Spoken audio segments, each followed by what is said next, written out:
Students, ಇವತ್ತು ನಾವು ಮಿಯಾಸಿಸ್ ಬಗ್ಗೆ ಡಿಸ್ಕಸ್ ಮಾಡ್ತಾ ಇದ್ವಿ. ಲಾಸ್ಟ್ ವಿಡಿಯೋದಲ್ಲಿ ಮಿಯಾಸಿಸ್ ಅಂದ್ರೆ ಏನು, ಮಿಯಾಸಿಸ್ ಯಾಕಾಗುತ್ತೆ ಅಂಡ್ ಎಲ್ಲಾಗುತ್ತೆ, ಅದರ ಅಡ್ವಾಂಟೇಜ್ ಏನು ಅಂತ ನೀವು ಆಲ್ರೆಡಿ ಕಲ್ತಿದ್ದೀರಾ. ಈಗ ಮಿಯಾಸಿಸ್ ಅಲ್ಲಿ ಆಗುವಂತ ಮೇನ್ ಪ್ರೋಸೆಸ್ ಆಕ್ಚುಲಿ ಸೆಕ್ಷುವಲ್ ರಿಪ್ರೊಡಕ್ಷನ್ಗೆ ತುಂಬಾನೇ ಇಂಪಾರ್ಟೆಂಟ್. ಹೇಗೆ ವೇರಿಯೇಷನ್ಸ್ ತರುತ್ತೆ. ವೇರಿಯೇಷನ್ಸ್ ಅಂದ್ರೆ ಏನು, ವೆರೈಟೀಸ್ ಅಂತ.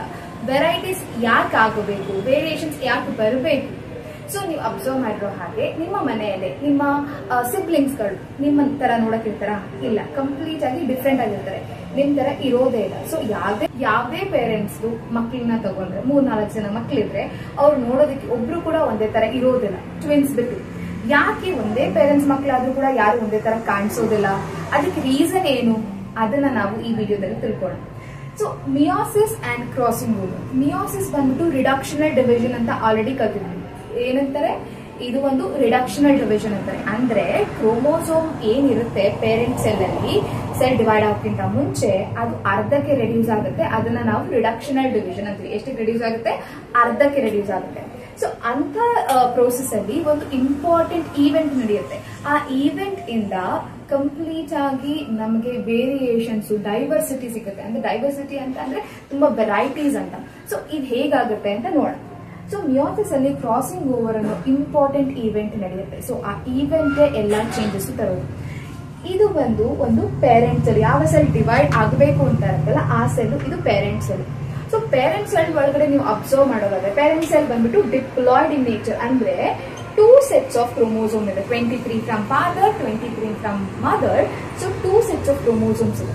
ಸೊ ಈ 46 ಕ್ರೋಮೋಸೋಮ್ ನಾನು ಈ ಡಯಾಗ್ರಾಮ್ ಅಲ್ಲಿ ಬರೆಯಕ್ಕಾಗಲ್ಲ. ಸೊ ಅದಕ್ಕೆ ಒಂದು ಪೇರ್ ಮಾತ್ರ ಬರ್ಕೊಂಡಿದೆ. So 2n diploid in nature ಇದೆ. ಈಗ ಈ ಕ್ರೋಮೋಸೋಮ್ ಅಲ್ಲಿ ಒಂದು ಪೆಟರ್ನಲ್ ಅಂದ್ರೆ ಫಾದರ್ ಇಂದ ಬಂದಿರೋ ಕ್ರೋಮೋಸೋಮು, ಇನ್ನೊಂದು ಮೆಟರ್ನಲ್, ಇನ್ನೊಂದು ಕ್ರೋಮೋಸೋಮ್ ಮದರ್ ಇಂದ ಬಂದಿರೋದು. ಸೊ ಈ ಕ್ರೋಮೋಸೋಮ್ ಇದೆಲ್ಲ, ಇದು ಪೇರೆಂಟ್ ಸೆಲ್. ಪೇರೆಂಟ್ ಸೆಲ್ ಅಂದ್ರೆ ಯಾವ ಸೆಲ್ ಡಿವೈಡ್ ಆಗಬೇಕು ಅಂತ ಇದ್ದಾರೆ, ಯಾವ ಸೆಲ್ ಡಿವೈಡ್ ಆಗಿ ಡಾಟರ್ ಸೆಲ್ ನ ಪ್ರೊಡ್ಯೂಸ್ ಮಾಡುತ್ತಲ್ಲ ಆ ಪೇರೆಂಟ್ ಸೆಲ್ ಇದು. ಆ ಪೇರೆಂಟ್ ಸೆಲ್ ಒಳಗಡೆ ಈ ವ್ಯಕ್ತಿ ಫಾದರ್ ಕ್ರೋಮೋಸೋಮ್ ಅಂಡ್ ಈ ವ್ಯಕ್ತಿದು ಮದರ್ ಕ್ರೋಮೋಸೋಮ್ ಕೂಡ ಎರಡು ಕೂಡ ರಿಸೀವ್ ಮಾಡ್ಕೊಂಡಿರ್ತಾರೆ, ರೈಟ್? ಸೊ ಎರಡು ಕೂಡ ಇರುತ್ತೆ.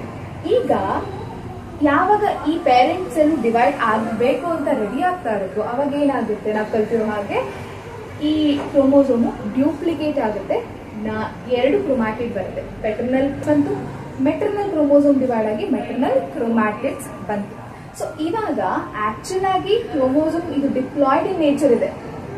ಅಂದ್ರೆ ಕ್ರೋಮೋಸೋಮು ಪೇರೆಂಟ್ ಒಂದು ಪೆಟರ್ನಲ್ ಒಂದಿದೆ, ಪೆಟರ್ನಲ್ ಡೂಪ್ಲಿಕೇಟ್ ಇದೆ, ಮೆಟರ್ನಲ್ ಒಂದಿದೆ, ಮೆಟರ್ನಲ್ ಡ್ಯೂಪ್ಲಿಕೇಟ್ ಇದೆ. ಡ್ಯೂಪ್ಲಿಕೇಶನ್ ಯಾಕೆ ಆಗ್ತಾ ಇದೆ ಅಂದ್ರೆ ಪ್ರೊಡ್ಯೂಸ್ ಆಗುವಂತ ಡಾಟರ್ ಸೆಲ್ಸ್ ಗೆ ಕಳಿಸ್ಬೇಕಲ್ಲ. ಸೊ ಹಾಗಾಗಿ ಇದೊಂದು ಡ್ಯೂಪ್ಲಿಕೇಟ್ ಫಾರ್ಮ್ ಆಗಿದೆ. ಟೋಟಲ್ ಆಗಿ 92 ಕ್ರೋಮ್ಯಾಟಿಡ್ಸ್ ಇದೆ.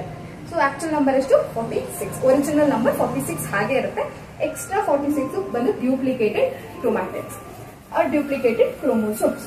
ನೆಕ್ಸ್ಟ್ ಇದೇನಾಗುತ್ತೆ, ಡಿವಿಷನ್ ಆಗಿ ಸ್ಟಾರ್ಟ್ ಆಗುತ್ತೆ. ಡಿವಿಷನ್ ಆಗಕ್ಕಿಂತ ಮುಂಚೆ ಇಲ್ಲೊಂದು ಈವೆಂಟ್ ನಡೀತಾ ಇದೆ. ಇದನ್ನ ಏನಂತ ಕರಿತೀವಿ? ಕ್ರಾಸಿಂಗ್ ಓವರ್ ಅಂತ.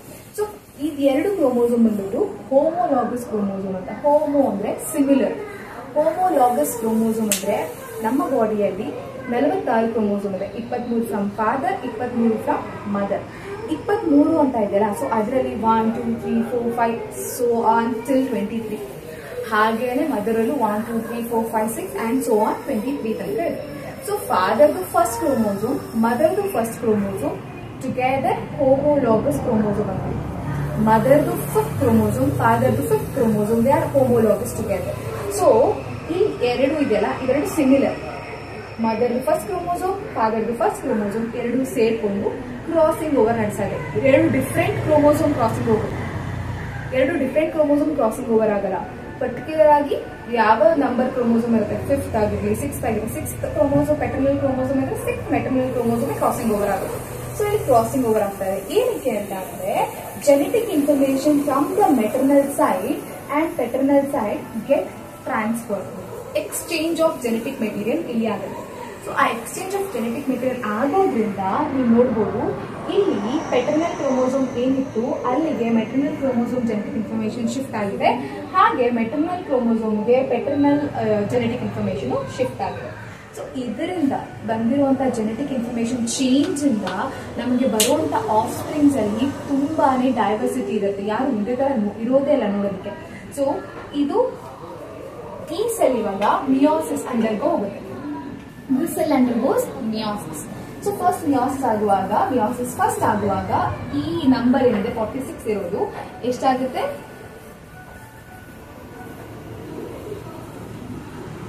46 ಇರೋದು 23 ಆಗುತ್ತೆ, ರೆಡ್ಯೂಸ್ ಟು ಹಾಫ್. ಸೊ ಇಲ್ಲಿ ಇರೋದು 23, ಇರೋದು 23, ಇದು ಡ್ಯೂಪ್ಲಿಕೇಟೆಡ್, ಇದು 23, ಇದು ಡ್ಯೂಪ್ಲಿಕೇಟೆಡ್ ನಾವು ಕೌಂಟ್ ತಗೊಂಡಿಲ್ಲ. ಸೊ ಒರಿಜಿನಲ್ ಎಷ್ಟಾದ 23 ರೆಡ್ಯೂಸ್ ಆಗಿದೆ, 23. ಈ ಕ್ರೋಮೋಸೋಮ್ ಈಗ ಮಿಯೋಸಿಸ್ ಸೆಕೆಂಡ್ ಡಿವಿಷನ್ ಆದಾಗ ಏನಾಗುತ್ತೆ, the number 46 is reduce to half to each cell. So meiosis first ಅಲ್ಲಿ ಏನಾಗುತ್ತೆ, 46 ಕ್ರೋಮೋಸೋಮ್ ಇರೋದು ಇಸ್ ರೆಡ್ಯೂಸ್ ಟು ಹಾಫ್. ಒಂದು ಕ್ರೋಮೋಸೋಮ್ ಒಂದ್ ಸೆಲ್ಗೆ, ಇನ್ನೊಂದು ಕ್ರೋಮೋಸೋಮ್ ಇನ್ನೊಂದು ಸೆಲ್ಗೆ ಮೂವ್ ಆಯ್ತು ಅಂದ್ರೆ the chromosome number is reduce to half. Meiosis two important part. ಅದಾದ್ಮೇಲೆ ಮಿಯೋಸಿಸ್ 2 ಆಗುವಾಗ ಒಂದು ಒರಿಜಿನಲ್ ಕ್ರೋಮೋಸೋಮ್ ಏನಿದೆ ಅದು ಒಂದು ಸೆಲ್ಗೆ ಹೋಗುತ್ತೆ, ಇನ್ನೊಂದು ಡ್ಯೂಪ್ಲಿಕೇಟೆಡ್ ಇನ್ನೊಂದಕ್ಕೆ ಹೋಗುತ್ತೆ. ಸೇಮ್ ಇದು ಅಷ್ಟೇ, ಒಂದು ಒರಿಜಿನಲ್ ಇಲ್ಲಿಗೆ, ಡ್ಯೂಪ್ಲಿಕೇಟೆಡ್ ಇಲ್ಲಿಗೆ.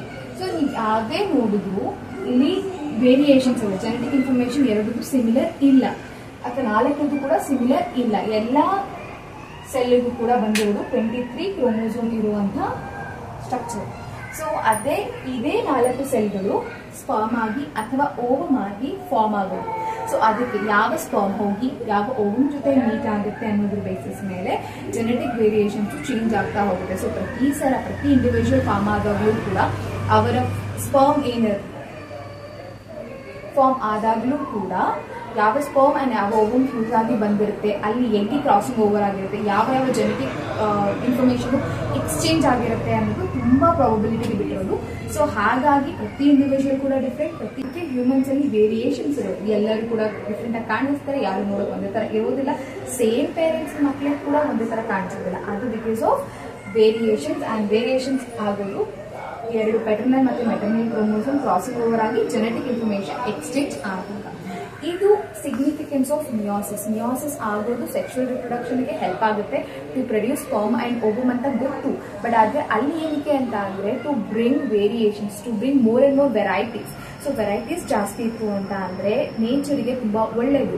ಯಾರು ವೆರೈಟಿಯಲ್ಲಿ ಸಸ್ಟೈನ್ ಆಗ್ತಾರೆ, ಯಾರು ವೆರೈಟಿಯಲ್ಲಿ ಸಸ್ಟೈನ್ ಆಗಲ್ಲ, ಯಾರು ಸ್ಟ್ರಾಂಗ್ ಆಗಿರ್ತಾರೆ ಅವ್ರು ಸಸ್ಟೈನ್ ಆಗ್ತಾರೆ, ಯಾರು ಎನ್ವೈರನ್ಮೆಂಟ್ ಅಡ್ಜಸ್ಟ್ ಆಗ್ತಾರೆ ಅವ್ರು ಸಸ್ಟೈನ್ ಆಗ್ತಾರೆ. ಸೊ ವೇರಿಯೇಷನ್ಸ್ ನೇಚರ್ಗೆ ತುಂಬಾ ಇಂಪಾರ್ಟೆಂಟ್. ಸೊ ಅಂತ ವೇರಿಯೇಷನ್ಸ್ ನ ತರೋದೇನೆ ಮಿಯೋಸಿಸ್ ಸೆಲ್ ಡಿವಿಷನ್.